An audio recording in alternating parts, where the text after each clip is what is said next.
a freezing road, a locked briefcase, a police officer searching for someone to control. Mitchell Reed believed the quiet man behind the wheel was alone, afraid, and far from anyone who would care what happened to him.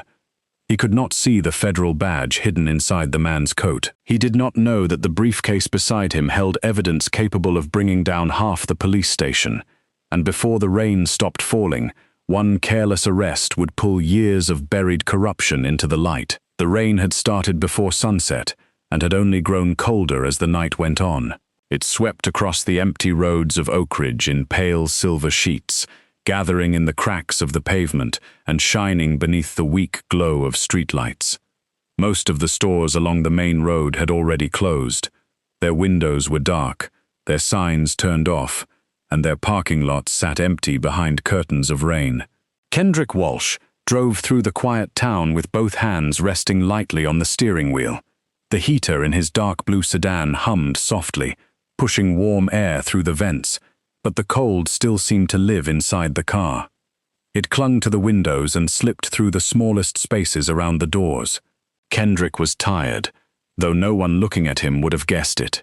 His back was straight, his eyes were steady, his dark overcoat was buttoned neatly over a plain grey shirt, and his face carried the calm expression of a man who had learned long ago not to show the weight he was carrying. Beside him, secured by a strap in the passenger seat, was a black metal briefcase. It looked ordinary enough. The surface was smooth and unmarked. There were no official seals or warning labels on the outside.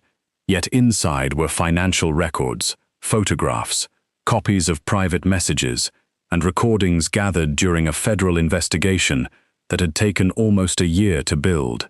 The evidence pointed toward a criminal network that moved stolen weapons and illegal money through several small towns. Oakridge was one of those towns. On paper, it appeared peaceful. Crime was low. The streets were clean. The police department often praised itself for keeping outsiders away. But Kendrick knew peace could be carefully staged. For months, federal investigators had watched suspicious vehicles enter Oakridge after midnight and leave before sunrise. They had followed money into businesses that should not have been profitable. They had listened to frightened witnesses describe officers who warned them to stay silent. Someone inside the Oakridge Police Department was protecting the network. Kendrick had spent the evening meeting with a source who had finally agreed to hand over the last pieces of evidence. The meeting had taken place in a closed repair shop outside town. No phones, no marked cars, no unnecessary movement. Kendrick had gone alone because the source trusted him and no one else. Now he was driving toward a secure location where the briefcase would be collected by another federal team. He was less than 15 minutes away. Behind him, headlights appeared in the rain. At first, Kendrick paid them little attention. The road was public, and another vehicle on a cold night meant nothing. He checked his speed and kept driving. The vehicle moved closer. Its headlights filled his mirrors, bright enough to make him narrow his eyes. Kendrick gently reduced his speed, giving the driver room to pass. The vehicle did not move around him. It stayed close, following every turn. Kendrick glanced into the rearview mirror again. A police cruiser. He remained calm. His registration was current. His lights were working. He had not been speeding. The legally carried firearm beneath his coat was secured in a holster, and all the required documents were in his wallet. Still, Kendrick knew that following the rules did not always protect a person from someone determined to find fault. The cruiser remained behind him for another mile. Inside it, Officer Mitchell Reed leaned toward the windshield and watched the sedan ahead. Reed had been driving through Oakridge for most of the night, bored and irritated. The rain made every call feel more difficult. His coffee had gone cold. His shift supervisor had criticized him earlier for failing to make enough stops. Then he noticed Kendrick's vehicle. The license plate was registered outside Oakridge. The car was clean but not expensive. The driver was a black man, traveling alone through a part of town where Reed rarely saw unfamiliar faces after dark. That was enough to awaken something ugly in him. Reed told himself he was being alert. He told himself good police work began with instinct. But his instinct was shaped by prejudice, pride, and years of learning that few people in Oakridge would question his decisions. He followed Kendrick through another intersection. Kendrick used his turn signal. He stopped fully at the sign. He stayed below the speed limit. Reed's irritation grew. The driver was giving him no reason to make a stop, so Reed began searching for one. He watched the tires. He watched the brake lights. He watched the distance between the sedan and the center line. When Kendrick's right tire touched a patch of water near the edge of the road, the car shifted slightly before returning to the center of the lane. Reed smiled. He reached down and activated his lights. Red and blue flashes exploded across the wet road. Kendrick felt a familiar heaviness settle in his chest. It was not panic. It was the quiet knowledge that the next few minutes could become dangerous, for reasons that had nothing to do with the law. He turned on his signal and continued slowly until he reached the parking lot of a closed grocery store. The space was wide, bright, and visible from the road. He pulled beneath a lamp, placed the car in park, lowered his window a few inches, and rested both hands on the steering wheel. Behind him, Reed remained inside the cruiser longer than necessary. The lights continued to pulse across Kendrick's mirrors. Rain struck the roof in a steady whisper. Reed finally stepped out. He pulled his jacket tight around his waist and walked toward the sedan with one hand near his belt. His flashlight was already raised. The beam swept across the back seat, the floor, Kendrick's shoulders, and finally his face. Kendrick did not move. Reed stopped beside the window. License and registration. His voice held no greeting and no explanation. Kendrick looked toward him without turning his body. "Good evening, officer. My wallet is inside my coat, and the registration is in the glove compartment. I will need to move my right hand to reach them." Reed stared at him. "What are you doing in Oakridge?" Kendrick paused. "I am traveling through town." "From where?" "I would prefer to provide my documents first. May I reach for my wallet?" The careful answer bothered Reed. He was used to nervous explanations, quick apologies, and people trying to prove they belonged. Kendrick's calm made him feel as if he were the one being watched. "I asked where you came from." Kendrick kept his hands visible. "I came from a private meeting." "What kind of meeting?" "That is personal." Reed leaned closer to the window. People with nothing to hide usually answer simple questions. Kendrick looked at the rain running down the glass beside the officer's face. People are allowed to travel without explaining their private business. The words were polite, but Reed heard only resistance. His flashlight moved toward the passenger seat and stopped on the black briefcase. "What is in the case?" "Documents." "What kind of documents?" "Confidential work material." Reed's mouth tightened. "Open it." Kendrick's eyes returned to him. "I cannot do that." Reed took a slow breath. "You cannot, or you will not. I will not consent to a search of my vehicle or my property." The parking lot seemed to grow quieter. The rain softened for a moment, leaving only the low sound of the cruiser's engine and the steady pulse of its emergency lights. Reed stepped back from the window. "Get out of the car." Kendrick remained still. "Officer, I have not been told why I was stopped." "You crossed the line back there." "I moved around standing water and remained in my lane. Now you want to argue with me." "No, I am asking for the reason behind your order." Reed felt heat rise beneath his collar. Every calm answer sounded like another challenge. He had expected uncertainty. Instead, the man in the sedan spoke with a steady confidence that Reed could not control. "Step out of the vehicle." Kendrick understood that the conversation had reached a dangerous point. The briefcase could not be opened. The evidence inside was tied to an active federal operation. If Reed saw certain names or photographs, word could reach the criminal network before Kendrick contacted his team. Yet refusing to leave the car could give Reed the excuse he wanted. "I am going to unfasten my seatbelt with my left hand," Kendrick said. "Then I will open the door slowly." Reed rolled his eyes. "Stop talking and do it."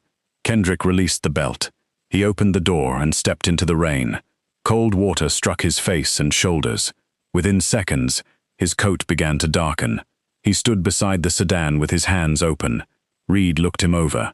Kendrick was taller than he had expected, broad across the shoulders and completely composed.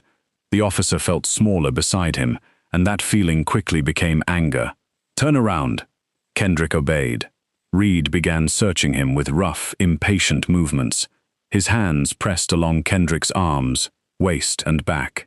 Then his fingers struck the outline of the firearm beneath the coat.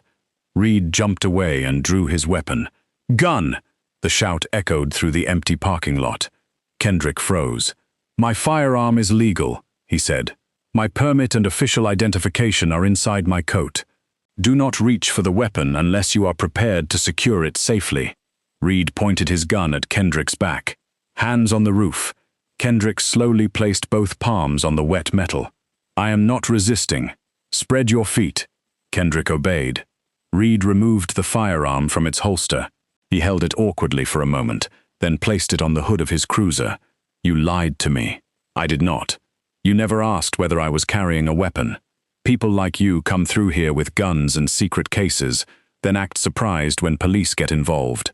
Kendrick turned his head slightly. "What do you mean by people like me?" Reed did not answer. Instead, he pulled Kendrick's arms behind his back and locked handcuffs around his wrists. He tightened them until the metal pressed hard against the skin. Kendrick closed his eyes for one brief moment.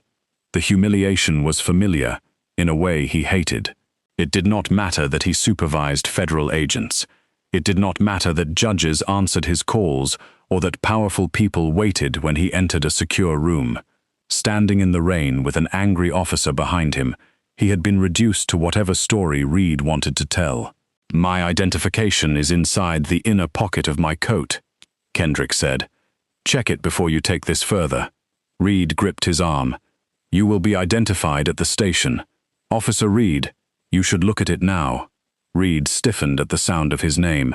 "You reading my badge makes you think you are in charge." "No.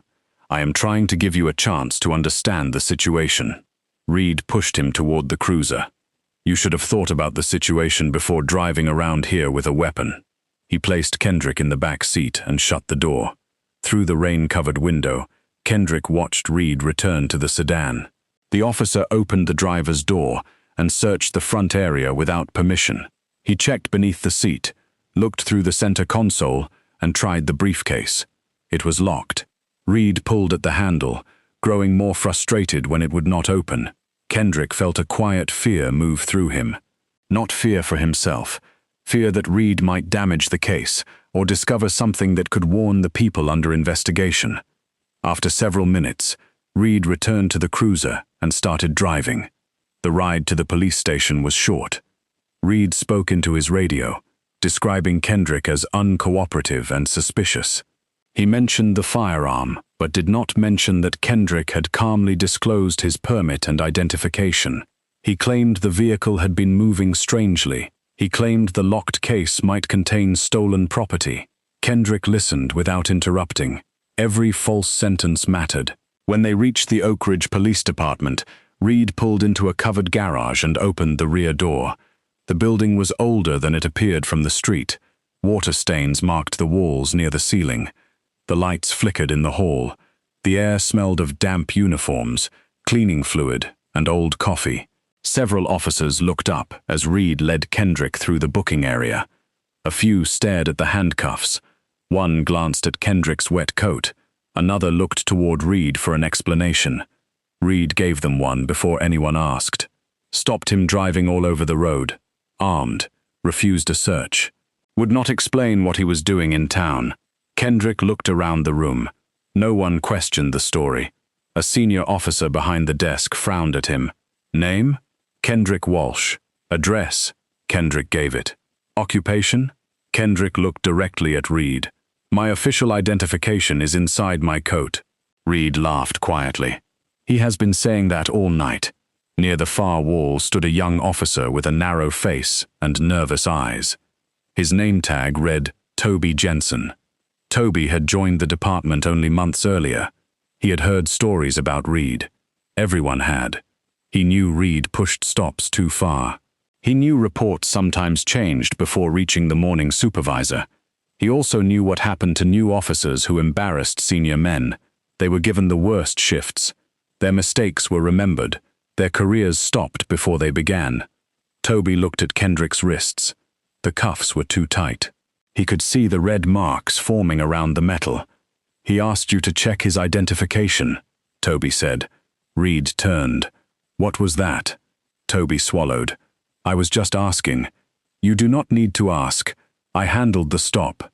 The senior officer behind the desk watched Toby carefully. The message was clear. Toby lowered his eyes. Kendrick saw the decision happen inside him. Fear defeated conscience in a matter of seconds.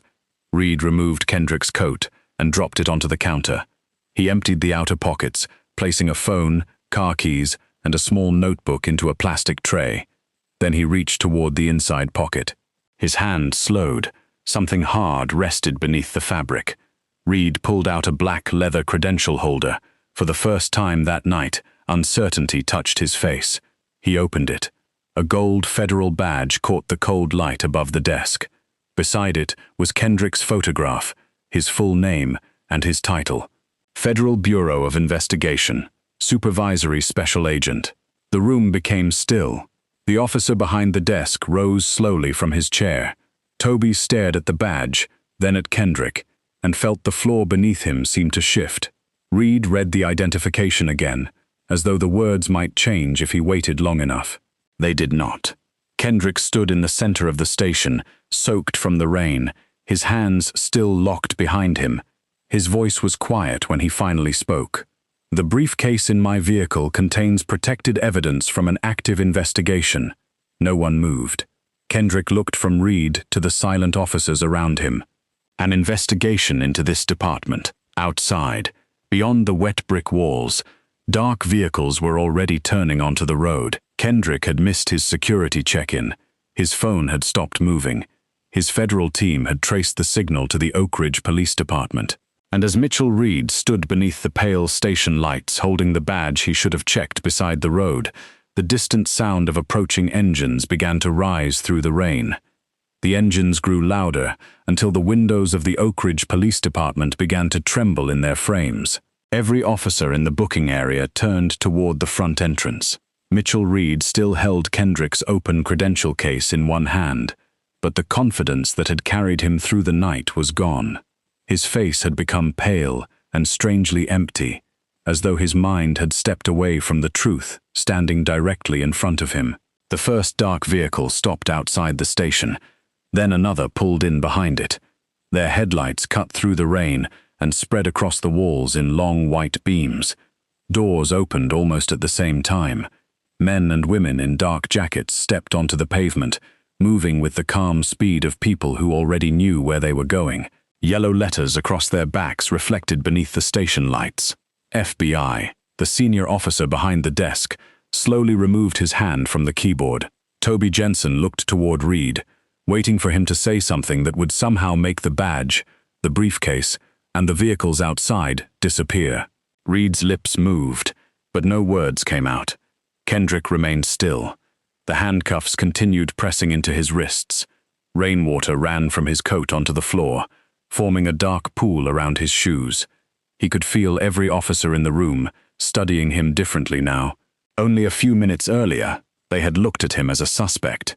Now they were trying to remember what they had said, where they had stood, and whether their silence had been noticed. A hard knock struck the front door. Then it opened. Special Agent Lena Brooks entered first. She was a compact woman in her early 40s, with sharp eyes and dark hair pulled tightly behind her head. She carried no visible panic, but Kendrick knew her well enough to see the anger beneath her calm expression. 4 agents came in behind her. Lena's gaze moved across the room. She saw Kendrick's wet clothes. She saw the marks already forming around his wrists. Then she saw the gun and the black briefcase resting among police property on the counter. "Who placed him in handcuffs?" she asked. No one answered. Her voice remained quiet. "I asked a simple question." Reed cleared his throat. "I made the arrest." Lena looked at his name tag. "Officer Reed, remove the restraints." Reed glanced toward the senior officer behind the desk as if waiting for permission. Kendrick spoke before anyone else could. "He should not touch me again." The words were controlled, but the entire room heard the weight behind them. Lena nodded once. She gestured to one of her agents, who approached Kendrick slowly. "I am going to unlock the cuffs," the agent said. "I will not move your arms until you are ready." Kendrick lowered his head slightly in agreement. The key turned. The metal loosened around his wrists. When the cuffs came away, Kendrick brought his hands forward with care. Pain ran through his shoulders. Deep red circles marked his skin. He rubbed one wrist with the other hand but said nothing. Lena watched him. "Are you injured?" "Not seriously." "Did anyone strike you?" "No." "Were you threatened?" Kendrick looked at Reed. "Yes." Reed's breathing became louder. "This is being misunderstood," he said. "He was driving strangely. He had a weapon and refused a search. I had no way of knowing who he was." Lena's eyes moved to the open credential case still in his hand. "He told you where his identification was." Reed looked at Toby. Toby felt the attention of the room turn toward him. "I was not at the traffic stop," Toby said quickly. Kendrick watched him. "No," Kendrick replied. "You were here when I asked Officer Reed to check my identification. You were also here when he described me as armed and dangerous." Toby's throat tightened. "I did not hear everything." Kendrick said nothing more. The silence that followed was worse than an accusation. Lena walked to the counter and examined the briefcase without touching it. "Was this opened?" Reed shook his head. "It was locked. Did you attempt to force it?" "I checked it as part of the arrest." "You searched the vehicle." "I had probable cause." "What was the probable cause?" Reed opened his mouth. Nothing came. The senior officer behind the desk finally stepped forward. His name was Sergeant Paul Vickers. He had served in Oakridge for 26 years and had spent most of those years learning how to survive difficult moments by becoming invisible inside them. "Agent Brooks," he said, "we should probably slow this down." Officer Reed believed he had a valid reason to conduct a stop. "We can review the incident internally." Lena turned toward him. "This is already part of a federal investigation." Vickers glanced at the briefcase. "Investigation into what?" Kendrick answered. "Bribery, evidence theft, obstruction, and assistance provided to an organized criminal group. The operation has been active for 11 months. The room seemed to contract around them. Several officers exchanged looks. Reed stared at Kendrick as the final meaning of the arrest settled over him. The man he had followed, searched, humiliated, and brought into the station had not simply been passing through Oakridge. He had been carrying evidence against people inside the building. Lena removed her phone and made a call. "We have located Walsh," she said. "He is safe. The evidence case appears secure. Move forward with the sealed orders." Sergeant Vickers took a slow step backward. "What sealed orders?" Before Lena could answer, a door opened at the end of the hall. Captain Raymond Hale entered the booking area. Hale was a wide-shouldered man with silver hair and a heavy face that usually appeared calm. He had spent 18 years as captain of the Oakridge Police Department. Local business owners knew him. City officials trusted him. Newspaper photographs often showed him standing beside school children, charity workers, and smiling officers receiving awards. Tonight, his uniform shirt was partly unbuttoned at the collar. He had been called from home and had arrived through the rear entrance minutes earlier. "What is happening here?" he demanded. Then he saw Kendrick. For a moment, neither man moved. Kendrick recognized the expression that passed across Hale's face. It was brief, but it was clear. Recognition. Not recognition of Kendrick personally, but recognition of the danger he represented. Hale quickly looked toward the briefcase. Kendrick noticed. So did Lena. "Captain Hale," she said, "step away from the counter." Hale forced a laugh. "You cannot walk into my station and start giving commands." Lena removed a folded document from inside her jacket. "This federal warrant authorizes the seizure of department records, digital storage devices, financial files, weapons logs, and evidence connected to the Mercer organization." The name changed the atmosphere immediately. The Mercer organization was the criminal network Kendrick had been investigating. Its members had moved weapons and stolen money across 3 counties while avoiding arrests that should have stopped them months earlier. Hale's face hardened. "I do not know what you are talking about." Kendrick looked at him. That statement has already been recorded.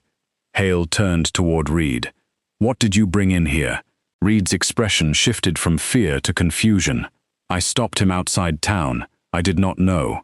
You did not know, Hale repeated. The anger in his voice was not the anger of a captain protecting an innocent officer. It was the fear of a man watching a locked door swing open. Kendrick understood at once. Reed did not know about the criminal arrangement. His prejudice and need for control had caused the arrest, but he had not known that Kendrick was carrying evidence against Hale. By bringing Kendrick and the briefcase into the station, Reed had delivered the investigation directly to the captain. The mistake was almost impossible to believe. Hale began moving toward the counter. 2 federal agents stepped into his path. Stand aside, he ordered. They did not move. This is my department. Not tonight, Lena said. Hale's eyes flickered toward the hall leading to his office. His hand moved slightly toward the radio clipped to his belt. Kendrick saw it. Captain, he said, do not warn anyone. Hale looked at him. You think you understand this town because you read a few files. I understand that money from Mercer-controlled businesses entered an account connected to your brother-in-law. I understand that seized weapons disappeared from your evidence room. I understand that patrol routes were changed on the same nights Mercer vehicles passed through Oakridge. Hale's face went still. Kendrick continued.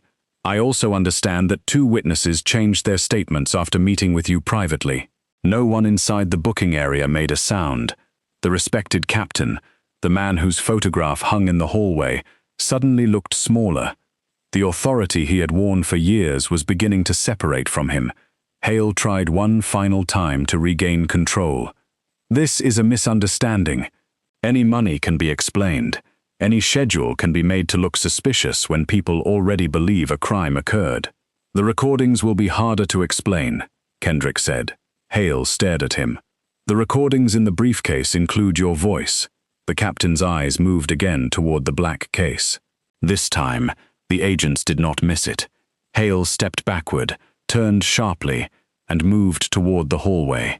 An agent caught his arm before he reached the door. Hale pulled away. Do not touch me, Captain Raymond Hale, Lena said. You are being detained during the execution of a federal warrant. The words seemed to break something inside him. He began shouting. He accused the agents of attacking local authority. He claimed the investigation was political. He demanded a lawyer and ordered his officers to remove the federal team from the building. No one obeyed. Some of the officers looked away. Others stepped back, creating distance between themselves and the man who had led them. The same silence that had protected Reed earlier now swallowed Hale. Agents guided the captain toward a chair and removed his weapon. Another team moved down the hallway toward his office, the records room, and the station's computer system. Reed stood against the wall, watching everything collapse. I did not know about any of this, he said. Lena looked at him. That does not erase what you did. I made a traffic stop. You followed a man without cause. He crossed the line. Your vehicle camera will show whether that happened. Reed's eyes moved toward the floor. Lena continued. You searched his car without consent. You ignored his request to check official identification. You described a lawful firearm as proof of criminal behavior. You brought him here in restraints and made false claims over the radio. I was trying to protect the town. Kendrick stepped closer. From me? Reed looked up. The question was not loud. It did not need to be. Reed's mouth opened, then closed again. He had spent the entire night hiding behind general words. Suspicious, unfamiliar, uncooperative. People like you. Each word had allowed him to avoid naming the prejudice that guided him. Now there was nowhere left to hide it. I did not know you were federal, Reed whispered. Kendrick's face remained calm. That is the problem. Reed blinked. You believe this became wrong only after you learned my title. You still do not understand that it was wrong before you knew my name. Reed's eyes began to fill. The tears did not move Kendrick. They were not the tears of a man grieving the pain he had caused. They were the tears of a man finally seeing consequences approach him. Lena instructed another agent to collect Reed's weapon, body camera, phone, and keys. He was not placed under arrest immediately. but he was ordered to remain inside the station while the evidence was reviewed. For the first time in his career, he stood without a gun, a badge, or the authority to command anyone. Across the room, Toby Jensen tried to make himself smaller. Kendrick saw him. "Toby," the rookie raised his head. "Come with me." Toby followed Kendrick into a quiet interview room near the booking area. The room contained a table, 3 chairs, and a camera mounted high in one corner. Kendrick closed the door but did not sit. Toby's hands were shaking. "I am sorry," he said. Kendrick looked at him for a long moment. "When did you know the arrest was wrong?" Toby swallowed. "When Officer Reed said you were dangerous. You were standing still. You did not threaten anyone. And what did you do?" Toby lowered his eyes. "Nothing. You did more than nothing. You pretended not to hear me." Toby's face tightened. "I was afraid. So was I." The answer surprised him. Toby looked up. Kendrick's voice remained steady, but the exhaustion beneath it was becoming visible. "You saw an experienced officer abusing his authority, and you were afraid of what might happen to your career. I was handcuffed in a strange station, surrounded by armed men who had already accepted a false story about me. Fear does not belong only to the person wearing the uniform." Toby's eyes filled with tears. "I thought if I challenged him, everyone here would turn against me. They might have." Toby looked confused by the honesty of the answer. Kendrick continued, "Doing the right thing does not guarantee comfort. Sometimes it costs you. That is why courage matters." Toby sat down and covered his face with both hands. "I could have stopped it. You could have tried." The words landed gently, but they carried more weight than anger. Toby began to cry. Kendrick allowed the silence to remain between them. After a while, Toby lowered his hands. "I heard Captain Hale talking to Reed before," he said. Kendrick's attention sharpened. "When?" "A few weeks ago. Reed had stopped a delivery van near the industrial road. Hale told him to release it without writing a report. I thought it was strange. Did you tell anyone?" "No. What else?" Toby hesitated. Then the words began coming quickly. He described nights when Hale entered the evidence room alone. He described reports that disappeared from the system. He described a call in which Hale told an officer to avoid a warehouse near the river.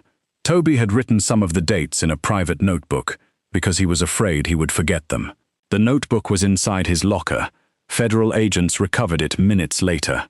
The information did not create the case against Hale, but it filled several important gaps.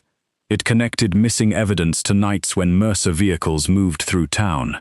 It also gave investigators new names. By midnight, the station had become a federal work site. Computer drives were copied, cabinets were sealed, officers were separated and interviewed.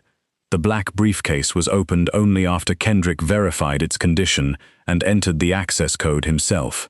Inside, every page remained dry. Every recording remained intact. The evidence was stronger than even Lena had expected. One audio file captured Hale discussing payment for patrol schedules. Another recorded him promising that a seized weapon would disappear before reaching the state laboratory. Financial records linked him to accounts used by the Mercer network. The criminal arrangement had survived for years because everyone involved believed Oakridge was too small to attract serious attention. That belief ended before sunrise. Captain Hale was arrested on federal charges related to bribery, obstruction, evidence theft, and conspiracy. 2 detectives were detained after messages connected them to the scheme. A civilian employee who had altered records agreed to cooperate. Mitchell Reed was placed under investigation for unlawful detention, illegal search, false statements, and civil rights violations. His body camera and cruiser video showed that Kendrick had driven normally, followed every instruction, and repeatedly asked Reed to check his identification. The recording also captured Reed's words, "People like you." Those 3 words traveled farther than Reed ever imagined they would. Within days, the footage became public through court filings. Oakridge residents who had defended Reed for years watched him follow Kendrick through the rain, invent suspicion, and turn calm behavior into an excuse for force. Other people came forward. A delivery driver described being searched without cause. A college student remembered Reed keeping him beside the road for nearly an hour. A father told investigators that Reed had threatened to arrest him in front of his children because he asked why he had been stopped. The complaints were no longer separate stories. Together, they formed a pattern. Reed's badge was taken. His employment ended. Months later, he stood in a federal courtroom without his uniform and admitted that he had made false statements in his report. The judge spoke about public trust, fear, and the harm created when authority is guided by prejudice. Reed listened with his head lowered. No officer stood beside him. The people who once laughed at his stories had stopped answering his calls. The leaders who had protected his behavior were now protecting themselves. Toby Jensen cooperated fully with the investigation. He told the truth about his silence and did not ask anyone to excuse it. He left the Oakridge Police Department before the federal case ended. For a time, he believed leaving proved that he was weak. Kendrick later told him the opposite. Walking away from a culture that rewarded silence was the first brave decision Toby had made. He eventually joined a state oversight office that reviewed complaints against law enforcement. He kept the old notebook in a locked drawer, not as proof that he had been right, but as a reminder of how long he had waited before speaking. By dawn on the night of the raid, the rain had finally stopped. Kendrick stepped outside the Oakridge Police Department, wearing his damp coat. The sky above the town had begun to change from black to a soft gray. Water dripped from the roof. Federal vehicles filled the parking lot, and agents moved between them carrying sealed boxes. Lena stood near Kendrick's car. "The evidence is secure," she said. "Medical team wants to look at your wrists. I will let them." She studied him. "You should go home after that." Kendrick looked toward the station. Inside, Hale was being prepared for transport. Reed sat alone in an interview room. Officers who had once treated the building as their private kingdom now waited for permission to move through it. The investigation had succeeded. The network would be exposed. The stolen weapons would be traced. Innocent people who had been threatened into silence would finally be heard. Yet Kendrick felt no victory. He remembered the cold metal around his wrists. He remembered Reed searching his body in the rain. He remembered the officers watching him enter the station as if humiliation were a normal part of the process. A badge discovered later could not erase what had happened before it was found. Lena seemed to understand.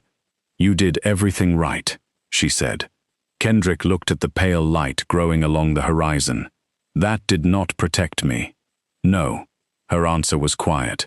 Kendrick walked to his car and placed one hand on the roof. For the first time that night, his control began to weaken. He closed his eyes. He thought about every person who had stood where he had stood, without federal agents searching for them. People who had no badge hidden inside a coat. People whose names did not make a station fall silent. People who were never believed because no powerful team arrived to prove their story. A tear moved slowly down Kendrick's face. He wiped it away before opening the door. There was no shame in the tear. It carried anger, relief, and a sorrow deeper than the night itself. Justice had reached Oakridge, but it had arrived only after prejudice had already done its damage. Kendrick sat behind the wheel. The passenger seat was empty now. The briefcase had been taken into federal custody. Only the mark left by its securing strap remained. As the sun rose over the wet streets, Kendrick drove away from the station. Behind him, the lights of the building faded in his mirror. The arrests would make headlines. The court cases would continue for months. Officials would promise reform, and residents would ask how corruption had survived in plain sight for so long. The answer was not hidden only in secret payments or missing evidence. It lived in every person who looked away. It lived in every quiet office where fear was mistaken for loyalty. It lived in the belief that a uniform made cruelty acceptable, and that a calm black man had to prove he belonged on a public road. Organized crime had damaged Oakridge through money and threats. But prejudice had opened the door, abused authority had guarded it, and silence had kept it from closing. Mitchell Reed believed power meant making another person feel small. Captain Hale believed power meant hiding the truth. Toby believed survival meant saying nothing. Kendrick showed them what power was supposed to be. It was restraint when anger would have been easier. It was truth spoken inside a room built on lies. It was justice carried out through evidence, law, and the courage to remain standing after someone tried to take away your dignity. The night ended with guilty men facing the system they had abused, but Kendrick understood something they never had. Justice could punish cruelty. It could expose corruption. It could remove a badge and open a locked cell. What it could not do was return the moment before the harm began. That was why the truth had to be remembered, even after the rain stopped falling and the road looked peaceful again. Because the most dangerous injustice is not always the one hidden in darkness. Sometimes it wears a uniform, speaks with authority, and survives only because everyone nearby chooses to remain silent.